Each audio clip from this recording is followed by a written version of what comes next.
Hi students, welcome back to my channel MD ಹ್ಯಾಪಿ. ಆತ್ಮೀಯ ಪ್ರಥಮ PUC ವಿದ್ಯಾರ್ಥಿಗಳೇ, ಶಾಲಾ ಶಿಕ್ಷಣ ಇಲಾಖೆ ಪದವಿ ಪೂರ್ವ ವಿಷಯ ವ್ಯವಹಾರ ಅಧ್ಯಯನ ಅಂದರೆ ನಾವು ಏನು ಬಿಸ್ನೆಸ್ ಸ್ಟಡಿ ಅಂತ ಕರಿತೀವಲ್ಲ, ಈ ಒಂದು ಕನ್ನಡ ಮಾಧ್ಯಮದಲ್ಲಿರುವಂಥ ವಿದ್ಯಾರ್ಥಿಗಳಿಗೆ ಒಂದು LBA ಒಂದು ಮಾದರಿ ಪ್ರಶ್ನೆ ಪತ್ರಿಕೆಯನ್ನು ತೆಗೆದುಕೊಂಡು ಬಂದಿದ್ದೀನಿ.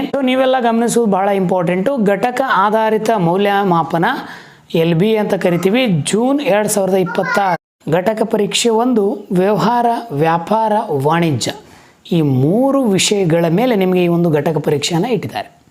ಸೊ ಆತ್ಮೀಯ ವಿದ್ಯಾರ್ಥಿಗಳೇ, ನನ್ನದೊಂದು ಸಣ್ಣ ರಿಕ್ವೆಸ್ಟ್ ಏನಪ್ಪ ಅಂತಂದರೆ, ಇನ್ನೂ ಯಾರು ನಮ್ಮ ಚಾನಲ್ನ ಸಬ್ಸ್ಕ್ರೈಬ್ ಆಗಿಲ್ಲ ದಯವಿಟ್ಟು ನಮ್ಮ ಚಾನಲ್ನ ಸಬ್ಸ್ಕ್ರೈಬ್ ಮಾಡ್ಕೊಳ್ಳಿ ಅಂತ ಹೇಳ್ತೀನಿ. ಈ ವಿಡಿಯೋದಲ್ಲಿ ನಿಮಗೆ ಈ ಒಂದು ಗರಿಷ್ಠ ಅಂಕಗಳು 30 ಇದ್ದಾವೆ. ಅಲ್ಲಿ ಮೊದಲಿಗೆ ನೀವೆಲ್ಲ ಗಮನಿಸ್ತಾ ಹೋಗಿ ಸರಿಯಾದ ಉತ್ತರವನ್ನು ಆರಿಸಿ ಬರೆಯಿರಿ ಅಂತ ಹೇಳ್ತಾರೆ. ಬಹು ಆಯ್ಕೆ ಎ ಭಾಗದಲ್ಲಿ ಇರ್ತದೆ. ಒಟ್ಟು 2 ಪ್ರಶ್ನೆಗಳನ್ನು ನಿಮಗೆ ಇಲ್ಲಿ ಕೊಟ್ಟಿದ್ದಾರೆ. ಸಮಯ 1 ಗಂಟೆಯನ್ನು ನಿಗದಿ ಮಾಡಿದ್ದಾರೆ. ಜನರು ಬೇರೆಯವರಿಗೆ ಕೆಲಸ ಮಾಡಿ ಸಂಭಾವನೆಯನ್ನು ಪ್ರತಿಫಲವಾಗಿ ಪಡೆಯುವ ಕಸುಬನ್ನು ಹೀಗೆ ಕರೆಯಲಾಗುತ್ತದೆ. ಜನರು ಬೇರೆಯವರಿಗೆ ಕೆಲಸ ಮಾಡಿ ಅಂದರೆ ಬೇರೆಯವರು ಕೆಲಸ ಮಾಡ್ತಾ ಇದ್ದಾರೆ, ಸಂಭಾವನೆಯನ್ನು ಪ್ರತಿಫಲವಾಗಿ ಪಡೆಯುವಂಥದ್ದು. ಒಂದು ಕೆಲಸ ಮಾಡ್ತಾ ಇದ್ದೀರಿ, ಅದರ ಒಂದು ಸಂಭಾವನೆಯನ್ನು ಪ್ರತಿಫಲವಾಗಿ ಪಡೆಯುವುದಕ್ಕೆ ಕಸುಬು ಅದಲ್ಲ, ಅದು ಹೀಗೆ ಕರೆಯಲಾಗ್ತದೆ ಅಂತ ಕೇಳ್ತಾರೆ. 4 ಆಯ್ಕೆಗಳನ್ನು ಕೊಟ್ಟಿದ್ದಾರೆ. ಎ ವ್ಯವಹಾರ, ಬಿ ಉದ್ಯೋಗ, ಸಿ ವೃತ್ತಿ, ಡಿ ಸಾರಿಗೆ. ಯಾವುದು ಅಂಥೇಳಿ ನನಗೆ ಕಮೆಂಟಲ್ಲಿ ನೀವೆಲ್ಲರೂ ತಿಳಿಸಿ ಅಂತ ಹೇಳ್ತೀನಿ. ನೆಕ್ಸ್ಟು 2ನೇ ಪ್ರಶ್ನೆಯನ್ನು ಗಮನಿಸ್ತಾ ಹೋಗಿ, ಸಾಮಾನ್ಯವಾಗಿ ವ್ಯವಹಾರ ನಷ್ಟ ಭಯವು ಈ ಕೆಳಗಿನ ಯಾವ ಕಾರಣದಿಂದ ಉದ್ಭವಿಸುವುದಿಲ್ಲ ಅಂತ ಕೇಳ್ತಾರೆ. ಅವ್ರೇನು ಕೇಳಿದರೆ ಉದ್ಭವಿಸುವುದಿಲ್ಲ. ಯಾವುದು? ಸಾಮಾನ್ಯ ನಷ್ಟ ಅಂತ ಹೇಳ್ತಾರೆ ವ್ಯವಹಾರದಲ್ಲಿ. ಆಯ್ಕೆಗಳು ನೋಡಿ: ಸರ್ಕಾರದ ನೀತಿಯಲ್ಲಿ ಬದಲಾವಣೆ, ಬಿ ಉತ್ತಮ ನಿರ್ವಹಣೆ, ಸಿ ಕಾರ್ಮಿಕ ಅಪ್ರಾಮಾಣಿಕತೆ, ಡಿ ವಿದ್ಯುತ್ ವೈಫಲ್ಯ. ಸೊ 4 ಆಯ್ಕೆಗಳನ್ನು ಕೊಟ್ಟಿದ್ದಾರೆ. ನಾನು ಇಲ್ಲೇನು ಹೇಳೋಕ್ಕೆ ಇಷ್ಟಪಡ್ತೀನಿ ಅಂತಂದರೆ, ನೆಕ್ಸ್ಟ್ ಒಂದು ವಿಡಿಯೋದಲ್ಲಿ ನಿಮಗೆ ಇದರ ಕೀ ಆನ್ಸರನ್ನು ಕೊಡ್ತೀನಿ.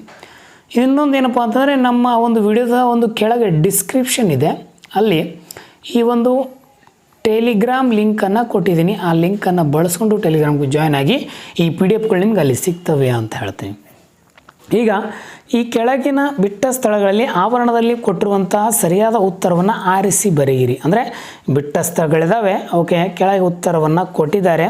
ಆ ಉತ್ತರಗನುಗುಣವಾಗಿ ನೀವು ಈ 3 ಪ್ರಶ್ನೆಗೆ ಉತ್ತರಿಸಿ ಅಂತ ಕೊಡ್ತಾರೆ. 3 ಡ್ಯಾಶ್ ಚಟುವಟಿಕೆಗಳು ಜೀವನೋಪಾಯ ಗಳಿಸುವ ಚಟುವಟಿಕೆಗಳಾಗಿವೆ. ಕೊಟ್ಟಂಥ ಆಯ್ಕೆಗಳಲ್ಲಿ ನೋಡಿ, ವ್ಯವಹಾರದ ಚಟುವಟಿಕೆಗಳನ್ನು ಕೈಗಾರಿಕೆ ಮತ್ತು ಡ್ಯಾಶ್ ಭಾಗಗಳಾಗಿ ವಿಂಗಡಿಸಲಾಗಿದೆ. ಯಾವ ಭಾಗಗಳಾಗಿ ವಿಂಗಡಿಸಲಾಗಿದೆ ಅಂತ ನಾನು ಕಮೆಂಟ್ ಮೂಲಕ ತಿಳಿಸಿ.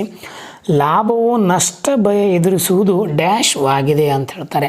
ಸೊ ಒಟ್ಟು 3 ಪ್ರಶ್ನೆಗಳು ಇಟ್ಟಿದ್ದಾರೆ. ಸೊ ಇನ್ನು ಹೊಂದಿಸಿ ಬರೆಗೆ ನಿಮ್ಮನ್ನು ಕರ್ಕೊಂಡು ಹೋಗ್ತೀನಿ. ಇಲ್ಲಿ ನೋಡಿ, ಎ ಭಾಗ ಇದೆ, ಬಿ ಭಾಗ ಇದೆ. ಇಲ್ಲಿ ಪ್ರಶ್ನೆಗಳಿದ್ದರೆ ಇಲ್ಲಿ ಏನಿದ್ದಾವೆ, ಉತ್ತರಗಳಿದ್ದಾವೆ. ನೀವು ಮ್ಯಾಚ್ ಮಾಡಬೇಕು. ವೃತ್ತಿ ಎ, ಬಿ ಆವಿಷ್ಕಾರ, ಸಿ ಭೌತಿಕ ಸೌಲಭ್ಯಗಳು. ಉತ್ತರವನ್ನು ಕೊಟ್ಟಿದ್ದಾರೆ. ಅದರ ವಿರುದ್ಧವಾಗಿ ಆಧುನಿಕ ವ್ಯವಹಾರದ ಪ್ರಮುಖ ಉದ್ದೇಶ, ಅನಿರೀಕ್ಷಿತ ಘಟನೆ, ಆರ್ಥಿಕ ಚಟುವಟಿಕೆ, ಯಂತ್ರೋಪಕರಣಗಳ ಮತ್ತು ಕಟ್ಟಡ ಇತ್ಯಾದಿ ಅಂತ ಕೊಡ್ತಾರೆ. ಸೊ ಇವುಗಳಿಗೆ ಸಂಬಂಧಪಟ್ಟಂಥ ಉತ್ತರ ಇಲ್ಲಿದೆ. ನೀವು ಅದನ್ನು ಮ್ಯಾಚ್ ಮಾಡಿ ಬರಿಬೇಕು ಅಂತ ಹೇಳ್ತೀನಿ. ಒಟ್ಟು 3 ಅಂಕ. ಇನ್ನು ಈ ಕೆಳಗಿನ ಪ್ರಶ್ನೆಗಳಿಗೆ ಒಂದು ಪದ ಅಥವಾ ಒಂದು ವಾಕ್ಯದಲ್ಲಿ ಉತ್ತರಿಸಿ ಅಂತ ಕೊಡ್ತಾರೆ. 2 ಅಂಕದ ನಿಮಗಿಲ್ಲಿ ಸೀಮಿತವಾಗಿರುವಂಥ. ವ್ಯಾಪಾರ ಎಂದರೇನು?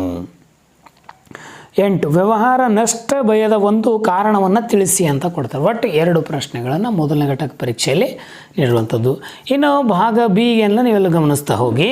ಇಲ್ಲಿ ನೋಡಿ ಏನು ಕೇಳಿದ್ದಾರೆ. ಭಾಗ ಬಿಯಲ್ಲಿ ಈ ಕೆಳಗಿನ ಯಾವುದಾದರೂ 2 ಪ್ರಶ್ನೆಗಳಿಗೆ ಪ್ರತಿಯೊಂದಕ್ಕೂ 2 ಅಥವಾ 3 ವಾಕ್ಯಗಳಲ್ಲಿ ಉತ್ತರಿಸಿ ಅಂತ ಕೊಡ್ತಾರೆ.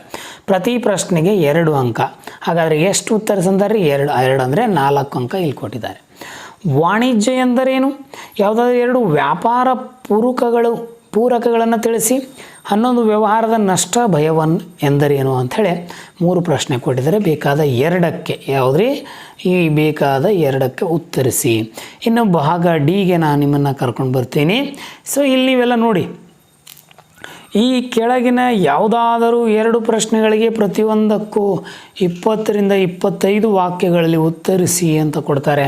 ಸರ್ ಹಾಗಾದರೆ 20ರಿಂದ 20 ಅಂತಂದರೆ ಮಿನಿಮಮ್ ನೀವು 1 ಪೇಜ್ ಆದರೂ ಅದರ ಬಗ್ಗೆ ವಿಸ್ತಾರವಾದಂಥ ವಿವರಣೆಯನ್ನು ಕೊಡಬೇಕು. ಸರ್ ಹಾಗಾದರೆ ಪ್ರಶ್ನೆಗಳನ್ನು ಯಾವ ರೀತಿ ಕೊಟ್ಟಿದ್ದಾರೆ? 12ನೇ ಪ್ರಶ್ನೆ ನೋಡಿ, ವ್ಯವಹಾರ ಎಂದರೇನು, ಅದರ ಲಕ್ಷಣಗಳನ್ನು ವಿವರಿಸಿ. ಹೌದಾ? ವ್ಯವಹಾರದ ವಿವಿಧ ಉದ್ದೇಶಗಳನ್ನು ವಿವರಿಸಿ. ಕೈಗಾರಿಕೆ ಎಂದರೇನು, ಉದಾಹರಣೆಯೊಂದಿಗೆ ವಿವಿಧ ಪ್ರಕಾರದ ಕೈಗಾರಿಕೆಗಳನ್ನು ವಿವರಿಸಿ ಅಂತ ಹೇಳ್ತಾರೆ.